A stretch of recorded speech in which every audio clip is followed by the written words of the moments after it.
Question 1. What are payment instruments? Answer: any personalized devices and or set of procedures agreed between the payment service user and the payment service provider and used by the payment service user in order to initiate a payment order.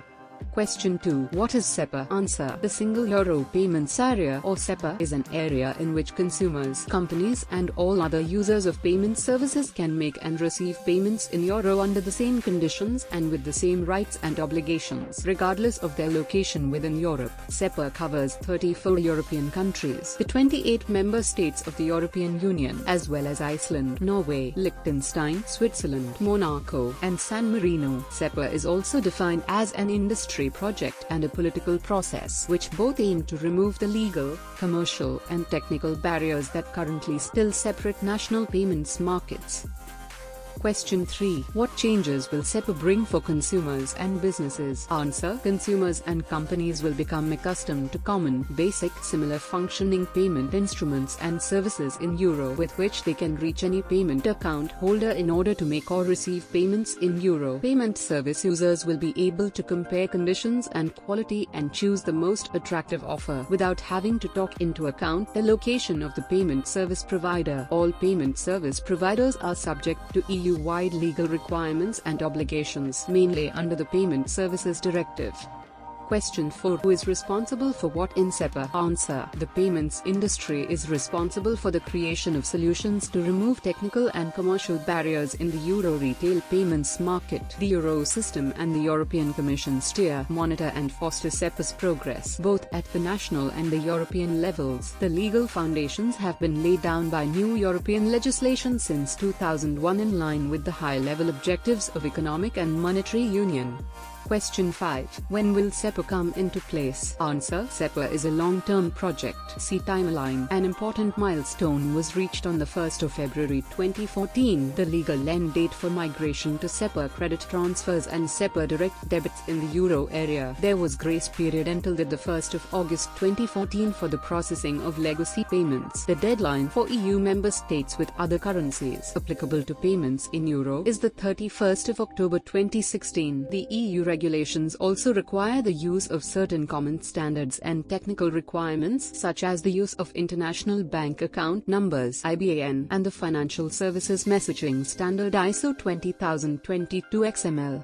Question 6. Does SEPA only cover the countries of the euro area? Answer: no. SEPA does not only cover the euro area. Market communities outside the euro area have also adopted SEPA standards and practices for their euro payments. However, legal coverage applies to the countries within the EU/EEA only. Question 7. Can I initiate a SEPA credit transfer or a SEPA direct debit for a country located outside the SEPA countries? Answer: no. This is not possible. SEPA credit transfers and SEPA direct debits are made in euro. They can only be made for a payment account located in a country in the Single Euro Payments Area. This area comprises the 28 member states of the EU, as well as Iceland, Norway, Liechtenstein, Switzerland, Monaco, and San Marino.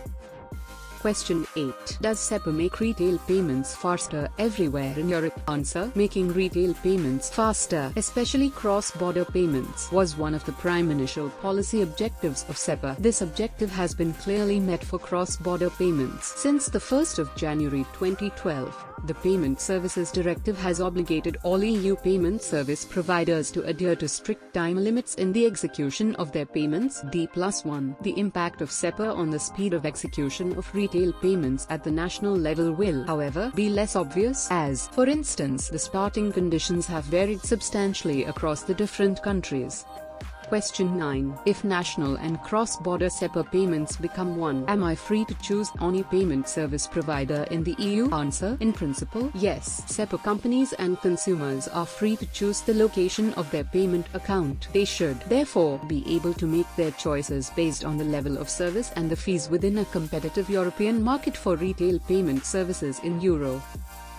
Question 10. How much do I have to pay for each SEPA transaction? For instance, will the payments industry be able to charge more for executing a SEPA credit transfer in euro to / from another EU country than it would charge for a similar credit transfer in euro at the national level? Answer. Setting the actual level of charges is at the discretion of each individual payment service provider and is subject to market competition. Transparency vis-à-vis charges for the payment services offered needs to be ensured by the providers. The Payment Services Directive details the information to be given to users before the service is actually used, including, inter alia, information on the processing times and applicable charges. Regulation (EC) number 924/2009 removes any discrepancies between charges for cross-border and national payments in euro. Payment service providers must apply equal charges to comparable cross-border and domestic payments in euro within the EU. This principle of equal charges was reinforced by the SEPA migration end date regulation, which has removed the €50,000 ceiling previously set. The European Commission provides more information on the principle of equal charges. Please refer, in particular, to the FAQs on this page. If you would like to follow up on a specific case or issue, having read the FAQs, two lists can be consulted, one under the National Competent Authorities link and one under the National Out-of-Court A&D Redress Bodies link.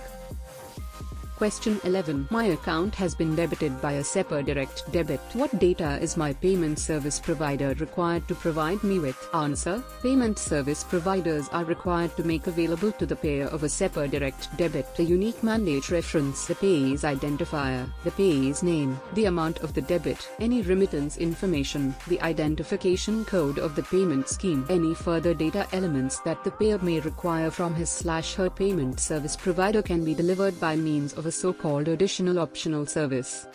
Question 12. What was the purpose of Regulation (EU) number 260/2012 for SEPA? Answer. The European payments industry has jointly developed payment instruments that can be used all over Europe, yet the market incentives to actually use them instead of national legacy instruments were not strong enough to trigger significant migration to SEPA. For the payments industry, the parallel operation and processing of both national and SEPA credit transfer and direct debit schemes is rather costly. Furthermore, the full benefits of SEPA will only materialize once migration is complete. The Euro system and several other major stakeholders therefore stress the need for the establishment of an end date to ensure full migration from national credit transfer and direct debit schemes to their SEPA alternatives.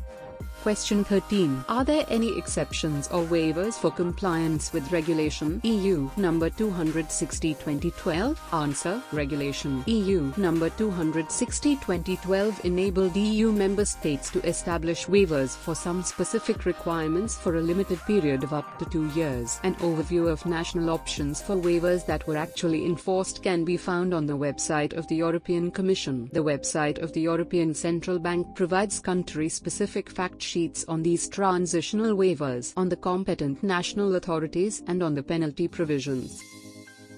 Question 14. What does the SEPA reachability requirement mean? Answer. Reachability refers to the obligation of payment service providers to ensure that any payment account that can be used for sending or receiving credit transfers and/or direct debits in euro at the national level can also be used for sending or receiving equivalent SEPA credit transfers and/or SEPA direct debits in euro. Question 15. As a business user, how can I know whether the payment service provider for my business partner supports SEPA credit transfers or SEPA direct debits? Answer. According to the reachability requirement established under Regulation (EU) number 260/2012, all payment service providers that process legacy credit transfers or direct debits must also process SEPA credit transfers or core SEPA direct debits, respectively. However, reachability for business-to-business direct debits is only optional. The European Payments Council manages the public registers of all participants in SEPA credit transfers and SEPA direct debits.